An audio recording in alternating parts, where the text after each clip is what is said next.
आज राष्ट्रवादी काँग्रेस पार्टीच्या रथयात्रेचा सांगता समारंभ महाडमध्ये संपन्न होतोय। त्यानिमित्त खासदार सुनील तटकरे यांनी किल्ले रायगडवरती छत्रपती शिवाजी महाराजांच्या समाधीचं दर्शन घेतलेलं आहे। सर काय सांगाल नेमका?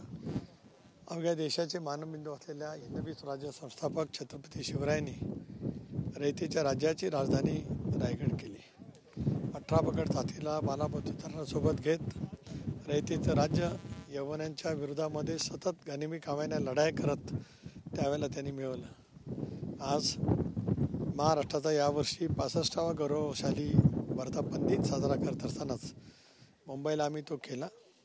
मी आणि माझ्या सर्व सहकाऱ्यांच्या मनामध्ये आलं की जिथून छत्रपती शिवरायांनी रयतेचं राज्याची राजधानी केली, काल चव्हाण साहेबांच्या प्रतिसमावरती गेलो। आज हा ऐतिहासिक आणि आम्हा सर्वांच्यासाठीच अतिशय पवित्र असलेल्या या भूमीत इथे आलो।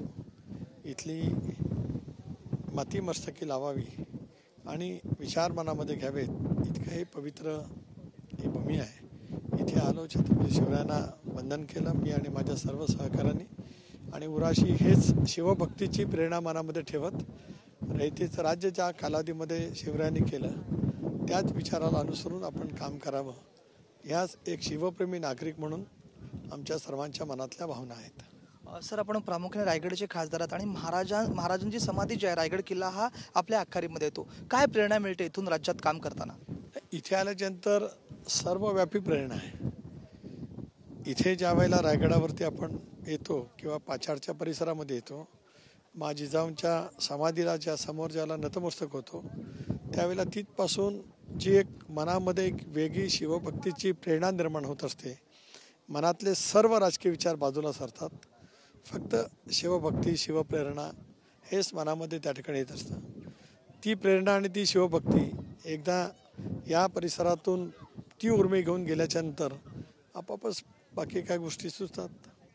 आपण आता सर किल्ले रायगडवरती आहात, रायगडच्या विकासाकडे आपण कसं बघणार आहात? प्रामुख्याने विकास अद्यापपर्यंत रखडलेला आहे। नाही, रायगड विकास प्राधिकरण सरकारने स्थापन केलं आहे।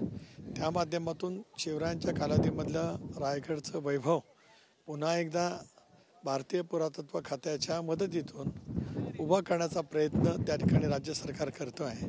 आणि आपण पाहिलं तर काही बाबी उत्खननाच्या नंतर आपल्याला त्या ठिकाणी अलीकडच्या कालावधीमध्ये सापडलेला पाहायला मिळू शकतील। आम्हाला सर्वांनाच विश्वास आहे की पुढच्या कालावधीमध्ये हे गतवैभव त्या कालावधीमध्ये हिरोजी इंदुलकरांनी रायगडचा किल्ला उभा करत असताना जे केलं होतं तेच पुन्हा निर्माण करण्यामध्ये राज्य सरकार यशस्वी होईल। युनेस्कोकडे आम्ही सर्वजण मागणी करतो आहोत। मी लोकसभेमध्ये गेल्याची तर मागणी केली पंतप्रधानांकडे की जागतिक हेरिटेज वारसामध्ये रायगड किल्ल्याचा समावेश व्हावा, म्हणजे जगभरातील सुद्धा पर्यटक इतिहासप्रेमी पर्यटक, अनेक वेळेला अलेक्झांडर के नेपोलियन शूर योद्धा म्हणून म्हटलं जातं, पण त्यांच्याकडे सगळी सामग्री होती।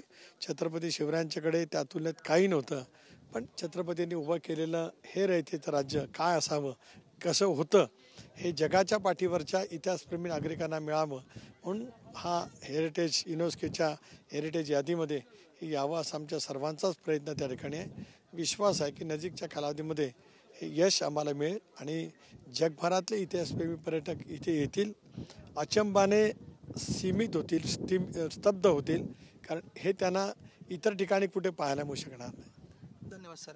हे होते खासदार सुनीलजी तटकरे। व्हिडिओ जर्नलिस्ट योगेश सावंतसह राज वैशंपायन, TV9 मराठी, रायगड।